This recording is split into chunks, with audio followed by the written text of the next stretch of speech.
ऐसी प्रॉब्लम के बारे में बताना चाहती हूँ जो बहुत ही खतरनाक है। अगर उसको हम देखें तो हमारी रूह कांप जाती है।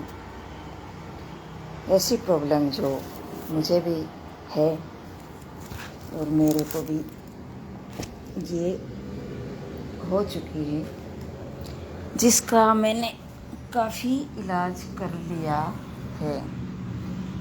जैसे मैं आपको दिखाऊं कि इसमें हड्डियों की स्थिति कैसी हो जाती है।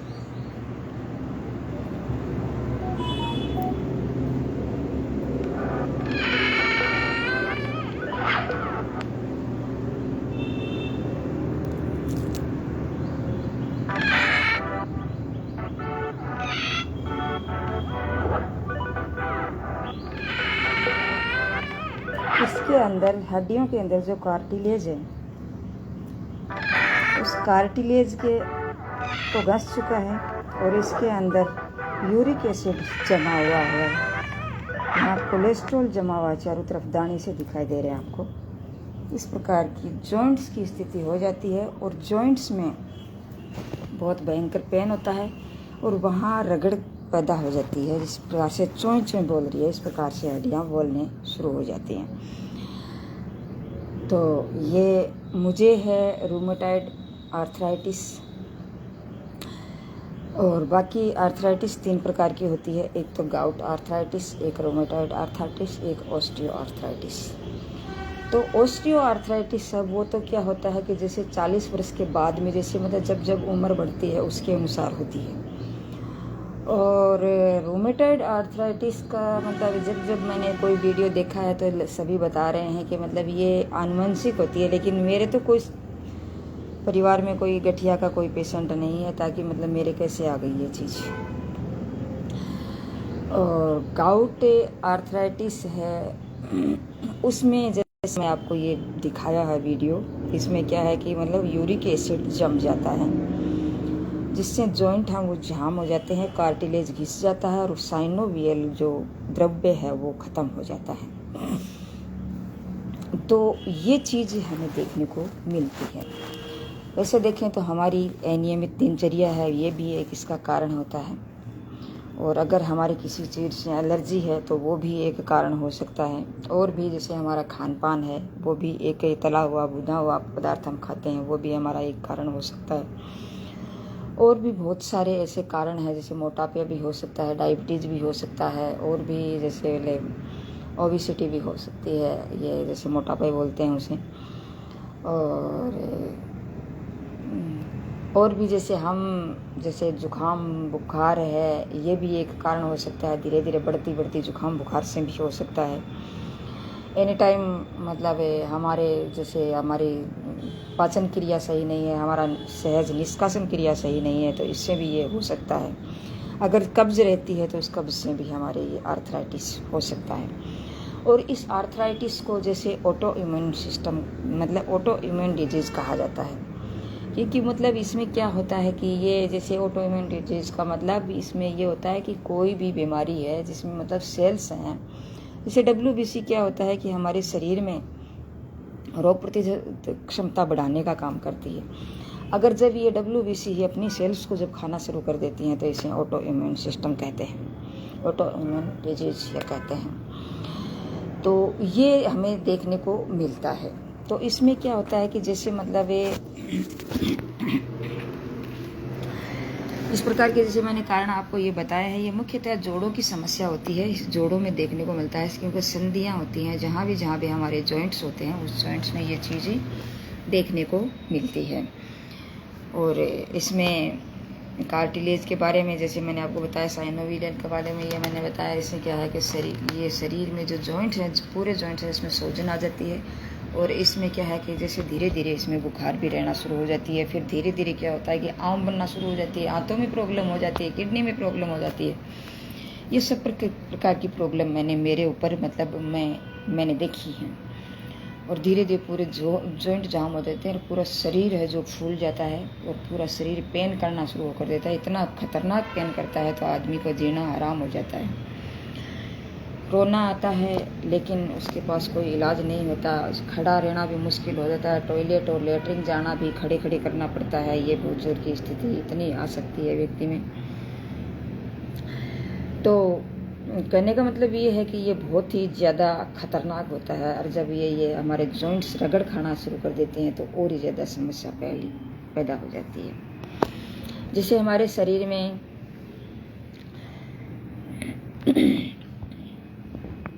मांस और मांस को जब हम मतलब एक जगह मतलब जोड़ते हैं तो उसे क्या कहते हैं, सेलेक्ट रोड कहते हैं। बोन और बोन को जोड़ते हैं, लिगामेंट कहते हैं। और वो बोन और मांस को जब जो जॉइंट होते हैं उसको मतलब टेंडम कहते हैं। तो इस प्रकार से इसको होता है, ये ऑटो इम्यून सिस्टम इसको कहा जाता है। इसमें बहुत ही ज़्यादा खतरनाक स्थिति बनती है। जैसे हम थोड़ा बहुत मैं जैसे आपको बताऊं, ये रोमेटाइड आर्थराइटिस और ओस्टियो आर्थराइटिस, इसके बारे में थोड़ा थोड़ा जब बताता हूँ कि ये मतलब रोमेटाइड आर्थराइटिस है वो छोटे छोटे जोड़ों में होता है। वो साइनोवियल ध्रुव में ऑटो इम्यूनिटी है वो कम हो जाती है, साइनोवियल ध्रुव है वो कम हो जाता है। किसी भी उम्र में या 20 से 40 वर्ष की उम्र में किसी की भी व्यक्ति की वजह हो सकता है, लेकिन ज़्यादातर ये महिलाओं में देखने को मिलता है। और इसमें सुबह दर्द ज़्यादा होता है, और इसमें एक्सरसाइज से आराम भी मिलता है, क्योंकि जब मैं एक्सरसाइज करती हूँ मुझे आराम भी मिलता है। और सर्दी और गर्मी में समान रूप से ये रहता है। मतलब रोमेटाइड आर्थराइटिस की बात चल रही है। सामान्य शारीरिक थकावट जिसमें रहती है, बुखार जिसमें रहता है, वजन सामान्य से थोड़ा नीचे आ जाता है, जोड़ों की बनावट में विकृति, मतलब जोड़ों की बनावट में विकृति पैदा हो जाती है, गांठें बन जाती हैं और जोड़ हैं वो टेढ़े मेढ़े हो जाते हैं। और इसे मतलब ये बताया गया है कि ये आनुवंशिक है, लेकिन मेरे तो कोई आनुवंशिक वाली बात नहीं थी, लेकिन फिर भी मेरे बताया गया है। तो ये कोई ज़रूरी नहीं है कि आनुवंशिक हो, ऐसे भी हो सकता है, और पानी की वजह से भी हो सकता है। ये अलग अलग प्रकार के हैं। अपनी दिनचर्या का, अभी खान पान का, रहन सहन का ये ढंग है, इससे भी हो सकता है। अब आता है ओस्टियोआर्थराइटिस।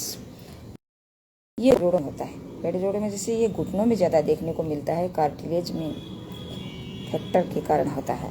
मतलब ये यहाँ जोड़ों में एक फ्रैक्चर होता है, फ्रैक्चर की वजह से भी होता है, और 40 से 50 की उम्र के बाद में देखने को मिलता है।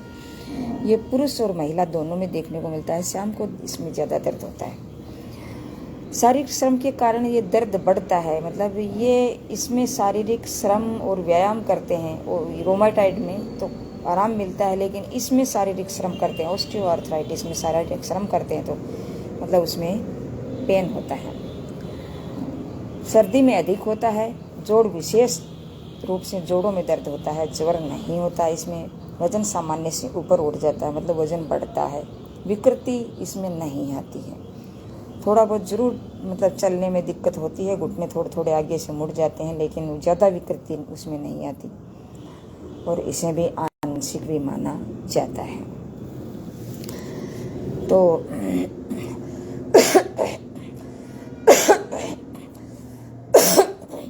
मैं बताऊं जैसे जिस हिसाब से मैं बताऊं, इसमें मतलब क्या है कि एक तो विटामिन डी की या तो टेबलेट लें, या विटामिन डी जैसे सूर्य से जो हमें प्राप्त होती है, दिन के सुबह जब सूर्योदय होता है तो 2 घंटे के अंदर इसमें सूर्य का वो सेवन करें, सूर्य की किरणों का सेवन करें, सूर्य पान, धूप पान का सेवन करें। और इसमें ब्लड की जांच करवाएं कि कहीं ये नहीं है कि आपके शरीर के में जैसे पोषक तत्व जा रहे हैं उसमें कैल्शियम और फास्फोरस की मात्रा कम हो, या प्रोटीन की मात्रा कम हो, तो इससे भी आपके शरीर में ये हो सकता है। इसकी जांच अगर हम देखें तो इसमें जैसे एक्सरा करवा के भी देखा जाता है, और रोमेटाइड आर्थराइटिस का ये फैक्टर है, इसकी भी जांच की जाती है।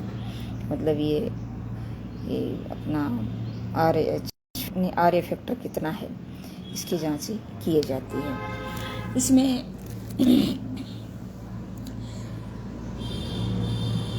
शरीर की स्थिति ऐसी हो जाती है कि व्यक्ति को कुछ भी दिखाई नहीं देता, चिड़चिड़ा हो जाता है, मन में मन विचलित रहता है। धीरे धीरे ये गांठानें बढ़ती जाती हैं, और आगे मतलब पूरे शरीर में टेढ़ापन और छोटी छोटी गांठें, ये मतलब ये कोलेस्ट्रॉल की ही है इसमें। वैसे हमारे शरीर में कोलेस्ट्रॉल की ज़रूरत भी होती है। 200 180 या 200 ग्राम के लगभग हमारे शरीर में कोलेस्ट्रॉल होना भी चाहिए। लेकिन अगर इससे ज़्यादा जगह हमारे शरीर में कोलेस्ट्रॉल की मात्रा ज़्यादा बढ़ती है तो वो हमारे शरीर के लिए खतरनाक होती है। क्योंकि कोलेस्ट्रॉल जब है हमारे शरीर में, जैसे लीवर होती है, वो ही कोलेस्ट्रॉल लीवर में जा कर के जमा होता है। और वो है क्या है कि जैसे मतलब पहले उसको फैट के रूप में जमा करती है। अगर फैट भी मतलब ज़्यादा जब होने शुरू हो जाता है तो उसमें फिर क्या कोलेस्ट्रॉल की मात्रा बढ़ने शुरू हो जाती है और हमारे शरीर में ये परेशानी पैदा हो जाती है। इसमें जैसे मतलब अपने को जैसे दूध है, दही है, दही खटाई तो बिल्कुल ही नहीं लेनी है। दूध लेना है तो वो भी बिना मलाई के दूध को लेना है। घी कम खाना है, घी भी नहीं खाना है, थोड़ी बहुत नॉर्मल रोटी चौपड़ सकते हैं। और साग सब्जी जो हमारे शरीर को सूट करती है, जैसे बैंगन वगैरह है, चावल वगैरह है, ये इस चीज़ों का प्रयोग नहीं करें और खटाई का बिल्कुल नहीं करें। और बाकी तेल तले भुने पदार्थ हैं उसका प्रयोग नहीं करें। और इसमें जैसे संतुलित भोजन का प्रयोग ज़रूर करें। जैसे 700 कैलोरी हमारे शरीर को ज़रूर होती है। एक थाली में 700 कैलोरी होनी चाहिए। जैसे प्रोटीन है, विटामिन है, कार्बोहाइड्रेट है, पानी है, न्यूट्रिशन जैसे और खनिज लवण है, ये सब प्रकार फोलिक एसिड है, मतलब सब प्रकार की ये चीज़ें हमारे शरीर में होनी चाहिए। ये जब जाएंगे जैसे मतलब ये नहीं होना चाहिए कि जैसे हम 5000 कैलोरी हम ले रहे हैं तो 5000 कैलोरी अगर हम लेंगे और काम नहीं करेंगे तो वो हमारे शरीर में फैट के रूप में जमा खपत नहीं कर पाते हैं। अगर खपत कर देते हैं किसी एक्सरसाइज के माध्यम में, किसी काम के माध्यम से वर्क करते हैं तो उसके माध्यम से अगर खपत कर देते हैं तो हमें फिर भी हमें फ़ायदा रहता है। जैसे मेरे पिताजी खाते हैं, जैसे पाव की एक साथ खा लेते हैं, लेकिन वो काम बहुत ज़्यादा करते हैं। तो जितना खाते हैं उसका खपत कर देते हैं। वो खपत करना बहुत ज़रूरी होता है। अगर वो नहीं करेंगे तो हमें नुकसान होगा।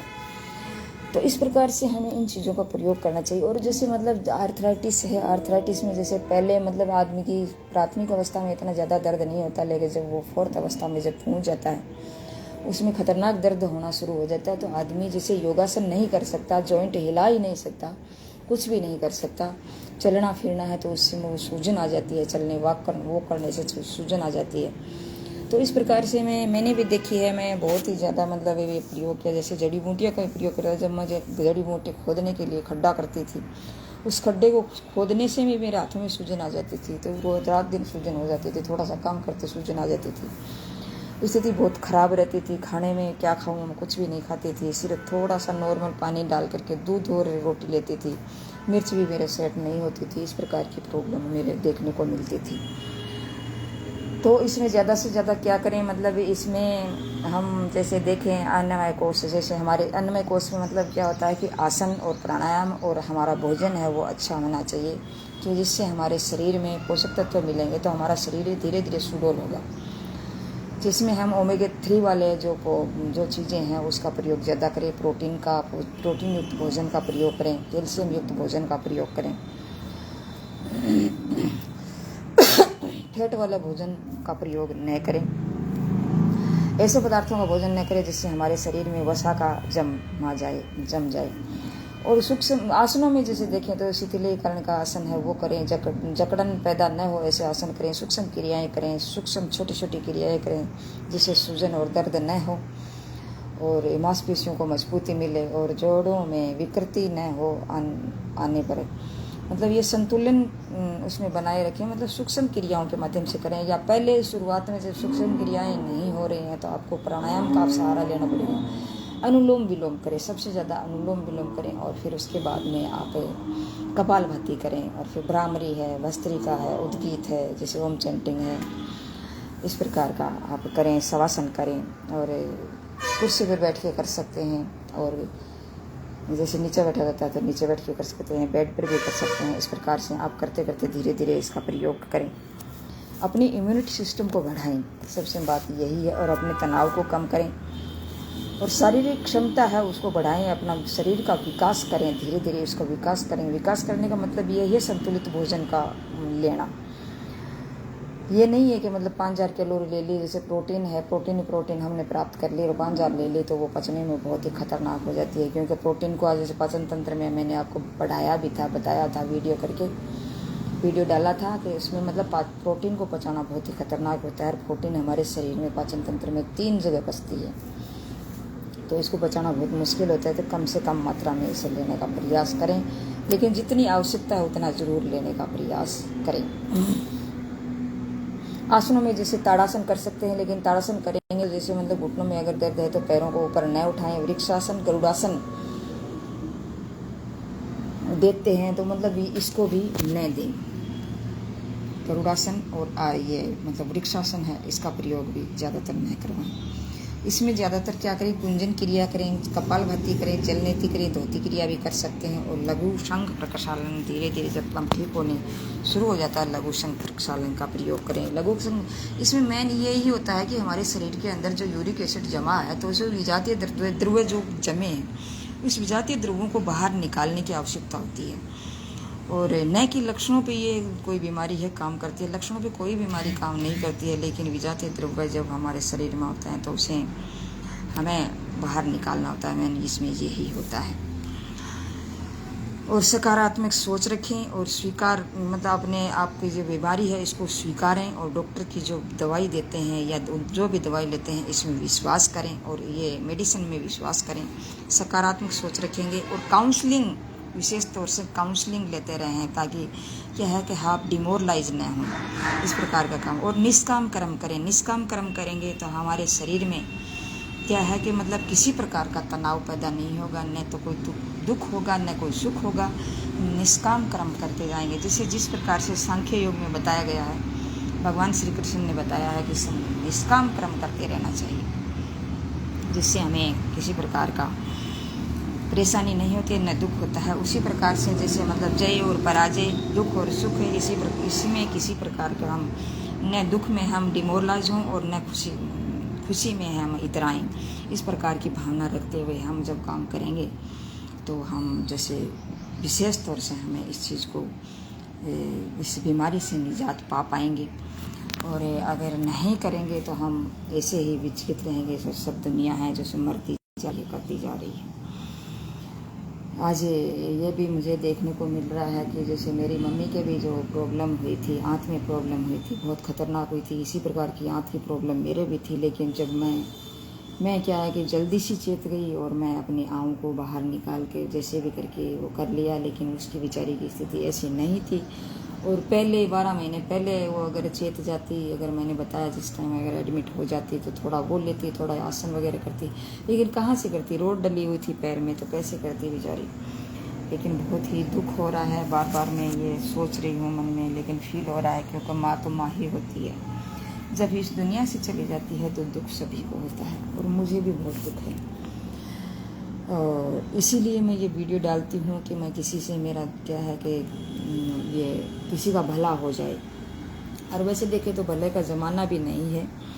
जैसे एक आपको एक कहानी सुनाऊं, जैसे विवेकानंद जी, ये स्वामी दयानंद जी थे, तो उसको मतलब उसकी वो शक्तिशाली जो उसका जो मतलब व्यक्तित्व था, उसका जो व्यवहार था, उसका जो मतलब एक अच्छा स्वभाव था, और एक समाधि की तरफ जाना। और समाधि की तरफ जो व्यक्ति जाते हैं वो सधे हुए व्यक्ति होते हैं, अच्छा व्यक्तित्व वाले होते हैं, आध्यात्मिक प्रवृत्ति के लोग होते हैं। तो उसमें क्या होता है कि वो मतलब सधे हुए होते हैं, बहुत ही अच्छे स्वभाव के होते हैं। लेकिन उसमें भी क्या हुआ, जैसे अच्छा करते हैं उसके साथ अच्छा नहीं होता है। जो खराब व्यक्ति होते हैं, जिसे हम क्या कहें, मतलब वो किसी का नहीं सुनते हैं और अपनी मन की करते हैं, और किसी की चीज़ की परवाह नहीं करते हैं, वो व्यक्ति ज़्यादा सुखी रह रहे हैं आज के ज़माने में। और जो सभी की सोचते हैं वो व्यक्ति बहुत दुखी रह रहे हैं। मतलब हालांकि इतना वो मतलब समाज मतलब ये अपने सकारात्मक विचार रखते हैं तो इतना प्रभाव नहीं पड़ता, लेकिन फिर भी पड़ता है, ऐसी बात नहीं है। तो उस व्यक्ति को, जो दयानंद सरस्वती जी, उसको मतलब कि 18 बार कांच दिया गया था, जहर दिया गया था, लेकिन एक योग की वजह से वो अपने 18 बार जो जहर दिया, उस जहर को उसने निष्क्रिय कर दिया अपने योग के माध्यम से। तो आप इस चीज़ को समझ सकते हैं कि मतलब हमारे शरीर में इतनी ताकत होती है कि वो जल्दी से ख़राब होने वाली चीज़ नहीं है, क्योंकि हमारे शरीर में लाइसोसोम और हमारे अंदर कुफर सेल, हेपेटिक सेल, ये कई प्रकार की सेल ऐसी होती है हमें हमारे शरीर में, जो मतलब हमारे शरीर के अंदर HCl जो उसको कीटाणु को मार देता है, और जो हमारे गले में जो लार बनती है वो है जो लाइसोजाइम, इस प्रकार के जो बनती हैं, तो वो हमारे शरीर में जाते ही उसको ख़त्म कर देती हैं। लेकिन फिर भी अगर हम उस पर ज़्यादा ध्यान नहीं देते हैं तो हमें नुकसान उठाना पड़ सकता है। तो उसको क्या है कि उसमें 18 बार उसने निष्क्रिय कर दिया जहर को, योग की वजह से। ये योग की ताकत थी। इससे आप समझ सकते हैं इस उदाहरण से कि मतलब योग में कितनी ताकत होती है। उसके बाद में 19वीं बार जब उसको मतलब उसके रसोइये ने, और रसोई में उसने कांच पीस करके, संख्या कांच बोलते हैं उसे, कांच पीस करके दिया गया। और दिया गया, देने के बाद में वो क्या है कि मतलब कोई जैसे वो, और वो भी इसके कारण ही एक था कि एक राजा था, उसके वहाँ गया था, तो मतलब राजा क्या है कि ऐशो आराम से ज़िंदगी जी रहे थे, और उसके घर में एक वेश्या भी रहती थी। वो वेश्या का मतलब खूब आनंद लेते थे। तो वो उस चीज़ को देख करके उसने उस राजा को कहा कि आप इस देश को चलाने वाले हैं, उसका भविष्य आप हैं, तो आपको इस चीज़ सोचनी चाहिए। अब आप इस वेश्यावृत्ति के हिसाब से अगर जीवोगे तो आप इस देश को, राज्य को, राष्ट्र को कैसे चला पाओगे। तो उसको ये इस चीज़ का दर्द हुआ। तो उसको क्या मतलब, उसे राजा तो फिर भी वो समझ गए, मान गए, लेकिन वो वेश्या जो रहती थी उसने सोचा कि अगर ये राजा का चेंज हो गया, मन चेंज हो गया, तो ये हमारा क्या होगा, हम कैसे काम चलाएंगे। तो उसने क्या किया, उसके मन में ईर्ष्या उठी, और उसको मतलब कांच उसके रसोइये को जाकर के बोली कि आप उसको ये कांच दे देना है तो मैं राजा से आपका खात्मा करवा दूंगी। तो बेचारा डरता हुआ उसने उस कांच को दे दिया, और वो कांच वो धीरे धीरे उसके शरीर से फूटने लगा, क्योंकि योगी तो था। तो वो धीरे धीरे वो कांच बाहर फूटने लगा। तो उसकी दर्द भरी स्थिति, ऐसी स्थिति हो गई थी, वो असहनीय थी। उस पर देखें तो मतलब बहुत ही आपकी रूह कांपने लग जाए। लेकिन ऐसे व्यक्ति भी इस देश में मिलते हैं, इस विश्व में मिलते हैं, लेकिन ऐसे व्यक्ति तो क्या कि सभी जगह मिलते हैं। सभी छोटा और मोटा सब प्रकार की बेईमानी, धोखेबाजी ये करते ही रहते हैं। लेकिन ऐसे व्यक्तियों को नीचे पीछे छोड़ करके हमें क्या है कि मतलब आगे बढ़ना है। ऐसे व्यक्ति ऐसे ही करते रह जाएंगे। वो 5 रुपये का कर लिया, 10 रुपये का कर लिया, 20 रुपये का कर लिया, ये इतना खा लिया, आज इतना खा लिया, आज इतना चोरी का कर लिया, इतना कर लिया, वो ऐसे ही करते रह जाएंगे। ऐसे व्यक्तियों की कोई गिनती नहीं है, और न कभी इसकी वैल्यू होती है, न कभी वैल्यू होगी। और ऐसे व्यक्तियों को कभी मतलब वो बातों को पर वो विचार भी नहीं करना चाहिए, क्योंकि उसका जीवन ही ऐसा ही है। वो इसीलिए जिए हैं, धरती पर जी रहे हैं, और इसीलिए जिएंगे, और ऐसे करके वो मर जाएंगे। तो उन्होंने क्या कि वो उस व्यक्ति का उदाहरण देखो, उस दयानंद सरस्वती जी ने क्या कहा। रसोइये को ये कहा, अगर उसको अपनी जेब से और पैसे निकाल के दिए, रुपीज़ निकाल के दिए, बहुत सारे रुपीज़ निकाल करके दिए, और उसको ये बोले कि आप ये रुपीज़ लो और यहाँ से निकल जाओ, क्योंकि नहीं, अगर आपको, अगर इस जो मेरे चाहने वाले हैं उसको ये पता चल गया कि इस रसोइये ने इसको काट दिया है, तो आपको मार डालेंगे। तो आपको ये मतलब एक गर्व हो रहा होगा कि हमारे देश के व्यक्ति ऐसे भी व्यक्ति थे। और एक जो मतलब नीच प्रकृति के व्यक्ति भी होते हैं, जो 5-5 रुपए के लिए मरते हैं, तो उसकी एक मतलब हिम्मत देखो, और उसकी मतलब एक व्यक्ति को बचाने की मतलब वो लालसा देखो कितनी अच्छी थी, जिसने अपने इनको खुद को जहर दे करके मारना चाह रहे थे, लेकिन उन्होंने उसको बचाया। लेकिन उसकी तो क्या हम बराबरी करेंगे, क्योंकि वो तो समाधि प्राप्त व्यक्ति थे। एक समाधि प्राप्त व्यक्ति ही ऐसा कर सकता है, बाकी इस साधारण व्यक्ति के लोग जो हैं उससे इस चीज़ के बस की बात नहीं होती है। तो आज बस इतना ही। आर्थराइटिस जिसकी है, इस वीडियो को देखें और लाभ उठाएं। जय हिंद, जय भारत। मैं सुशीला योगाचार्य चूरू से आप सभी की हितैषी।